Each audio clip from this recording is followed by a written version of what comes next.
July 16, 2021 marks the 76th anniversary of the Trinity nuclear test. So for this episode, we want to take you back in time, both to the day of the test in 1945 and to a much more recent occasion. In May of this year, the National Security Science Magazine team and a group of our fellow laboratory employees drove down to the White Sands Missile Range to see the very spot where the world's first nuclear device was detonated. When we set out, we had a few questions. After 27 months of work on Project Y, the code name for the secret laboratory in Los Alamos that was developing the device, why was a test necessary? Why did scientists pick the desert near Alamogordo, New Mexico for the test? And what happened on that morning of July 16th that nearly ruined the Trinity test? From Los Alamos National Laboratory, formerly Project Y, where better science equals better national security, I'm your host, Brenda Fleming. Join us as National Security Science Magazine writer Weston Phippen answers these questions and more as he takes us on a trip to ground zero of the Trinity site. Trinity is located in White Sands Missile Range. Back in 1945, this place was the Alamogordo Bombing and Gunnery Range. It's part of the Jornada del Muerto Desert, with low brush and, in the distance where we were headed, a semicircle of towering mountains. To get in, we waited at a gate where we gathered and met our hosts, then drove down a 2-lane highway. That's where we found our first surprise. Should have brought some binoculars. I was just thinking that. There's stuff there. Oh yeah, like It's some sort of animal. That's amazing. Oh, it is. So, oh my God! Wow. Look. Whoa. That's awesome. These were oryx, not part of the official Trinity site tour. They're large-looking antelope with 2 long horns and white and black faces that look like painted masks. They're not native to New Mexico, but in the early 1900s, a rancher brought them from Africa to the southern part of the state with the intention of letting people hunt the exotic animals. After some time, the oryx escaped, and now they share a home with the Trinity site. The first stop on our official tour took us to Jumbo, about a quarter of a mile from Ground Zero. Lying on its side in the dirt was a massive metal cylinder that, as our tour guide explained, is about 25 feet long, 10 feet high, and has 4-inch thick walls. Los Alamos scientists had contemplated conducting the Trinity test inside this 214-ton steel cylinder that would contain the plutonium if detonation failed. Jumbo, as it was called, was built and transported to the Trinity site, but never used as originally intended. After World War II, 8 500-pound bombs were exploded inside the cylinder, but much of it stayed intact and remains today at the Trinity site. So this is Jumbo. Jumbo was a basically giant container. So when they were planning how to do the Trinity test, right? They didn't actually know how the plutonium bomb would work. They didn't know exactly what would happen. And so the amount of plutonium that they were going to use here at Trinity was about 1/3 to 1/2 of all the plutonium in the world. So if the bomb went off, if it's conventional explosives inside it went off, but the core didn't go critical, they were worried that if the gadget didn't go off, it would not be able to penetrate through this. It has a 12-foot diameter from bottom to top, so it's pretty big. And as you can see, it's thick, and you can see it's heavy. So Jumbo was built. During the Manhattan Project, scientists were developing a gun-type nuclear device that fired a subcritical piece of uranium at another piece of uranium, which would then start a supercritical reaction. Everyone was certain this type of device would work, but experiments performed by physicist Emilio Segre suggested it could possibly detonate before it was fully assembled. That forced Los Alamos scientific director J. Robert Oppenheimer to simultaneously develop a second type of nuclear device that used high explosives surrounding a plutonium pit to create a nuclear chain reaction. However, the plutonium, you had to have a bunch of shaped charges all around it. And basically all of these would have to fire within 1/1,000,000th of a millionth of a millionth of a second together.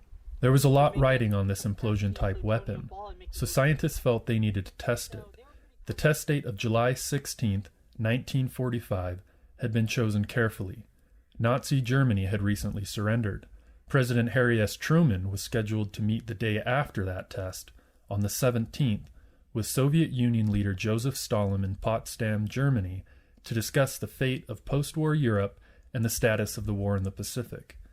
So in a diplomatic sense, the gadget, the name of the implosion-type device that would be tested at Trinity, was a secret bargaining chip.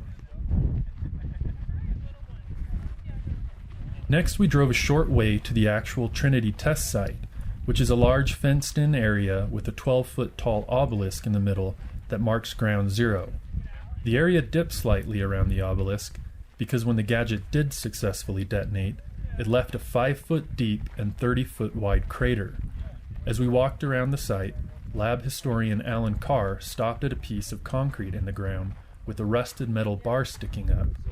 It was the last remaining part of a 100-foot-tall tower that had suspended the gadget above the desert, and the exact spot where General Leslie Groves, who oversaw the Manhattan Project for the U.S. Army, posed for a picture after the test. I mean, there's like 3 others. I guess there's... so I don't know if this is the one where the famous picture of General Groves and Oppenheimer was Yes, taken. that's Groves. It is this one? Yeah. Okay. So there we go. So you better get your picture taken here. This is the time to do it. All around us on the Earth were shiny pieces of what looked like glass. It was kinda green-colored, and some in our party stooped over to pick it up. As our tour guide explained, when the gadget detonated, the fireball consumed hundreds of tons of Earth.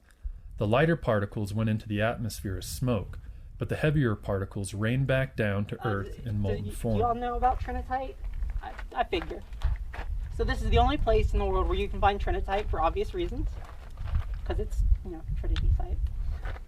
And the Trinitite was formed when basically everything around it was vaporized, pulled up into that mushroom cloud, and then as it spread out, it condensed and then rained back down. So you basically had liquid metal and sandy rain. I give you the description of Trinitite because if you see small green things that are perfectly round, please don't pick those up because that is 1000% oryx poop. And I say this because I've had to deal with it before. At the center of the site was the obelisk, and on that obelisk is a little plaque that reads, Trinity Site, where the world's first nuclear device was exploded on July 16, 1945. But here, as our guide gives the rest of us an introduction to the site, let's go back to the days preceding the test.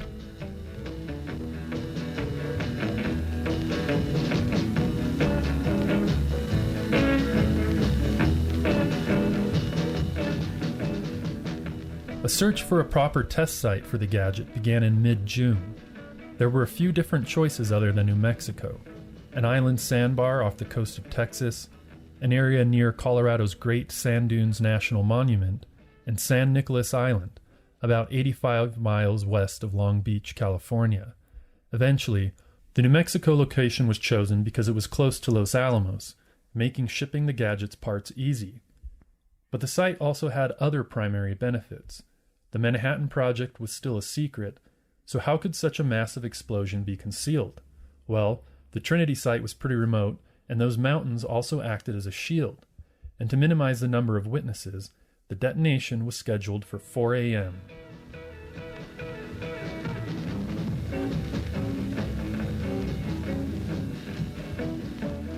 To help explain away the world's first nuclear explosion, 2 press releases had been created. One said that an ammunition dump had blown up. The other, in case of radiation fallout, added that ammunition containing gas shells had exploded and that nearby people would be evacuated for 24 hours to protect them from the gas. Only the first news release would be used, but scientists spent a lot of time thinking about a possible evacuation procedure due to radiation fallout, and that was the final reason the Trinity site won out. The constant wind would help disperse radiated material, sending it far up into the atmosphere.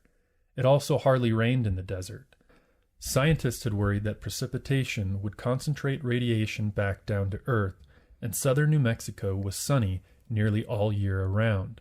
That is, except for on the morning of the 16th. Not only did it rain, there was lightning. This was especially worrying because the gadget had been suspended from that 100-foot tower. Scientists had done this so they could make more accurate measurements of the blast, but suddenly, an electrical storm threatened to ruin everything. Decades later, General Groves still fumed about the poor weather report for that day. He said, "Our weather expert, who had been highly recommended by a leading technical school, just didn't make a sound prediction." There were two options: detonate the bomb during a storm and risk concentrated fallout in the area, or delay the test for another day and send President Truman to negotiate with Stalin without knowing the results. Both were unacceptable, so the scientists decided on a third option: detonate the gadget as soon as the storm passed. Weather was not the only unforeseen mishap preceding the test. There was also a close call when a scientist driving the detonator parts in the back of a car was pulled over in Albuquerque for speeding. Luckily, the officer didn't check the trunk, and as the scientists assembled the gadget on site, the slug containing the plutonium wouldn't fit inside. They'd carefully constructed a canal in the high explosive shell that surrounded the pit, where it was supposed to snugly slide down into the heart of the gadget. But after riding in the back of a car, in the back seat of an army sedan nonetheless, the pit had expanded from the desert heat. Again, luckily, the scientists were able to cool off the plutonium by setting it in the shade. Eventually, it all fit together. After 5 a.m., the rain began to clear. In one of 3 bunkers built 10,000 yards away from Ground Zero, Oppenheimer said, "Lord, these affairs are hard on the heart." Standing in the same bunker, physicist Samuel K. Allison read the final countdown, which was relayed over a PA system to the base camp. In a stroke of coincidence, the radio transmission lines accidentally picked up a faint feed of the Star-Spangled Banner, which played along for the count. Finally, at 5:29 a.m., the world's first nuclear device detonated over the desert of southern New Mexico. More than 50 cameras officially documented the Trinity test, but it was hard to capture on film or even in words. Future Pulitzer Prize-winning journalist William Lawrence, who'd been embedded with the project, wrote, "It was as though the earth had opened up and the skies had split. One felt as though he had the privilege to witness the birth of the world, to be present at the moment of creation when the Lord said, 'Let there be light.'"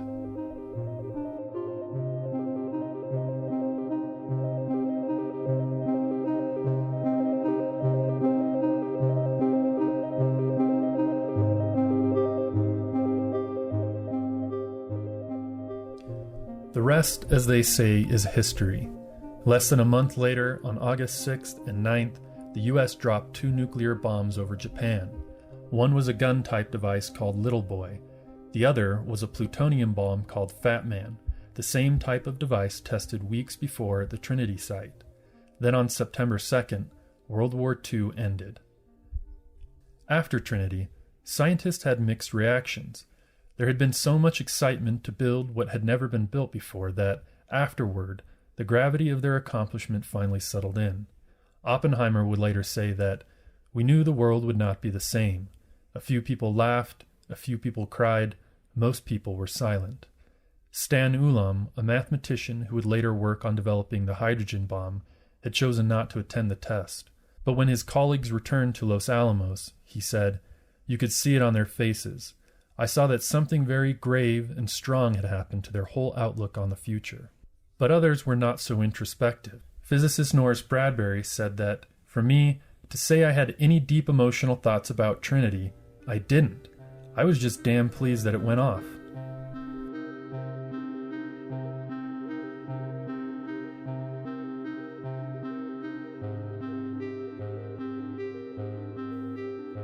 A special thanks this week to lab historian Alan Carr, national security science writer Virginia Grant, and the Los Alamos team who visited Trinity with us. For more on the Trinity test, including recent analysis of the test, check out the summer 2020 and 2021 issues of the National Security Science magazine. The National Security Science podcast is a spin-off of the National Security Science magazine at Los Alamos National Laboratory. We bring you stories from the lab's weapons program, stories that show how innovative science and engineering are the key to keeping America safe, or as we like to say, better science equals better security. Thank you so much for listening, and find more at lanl.gov/magazine. That's lanl.gov/magazine.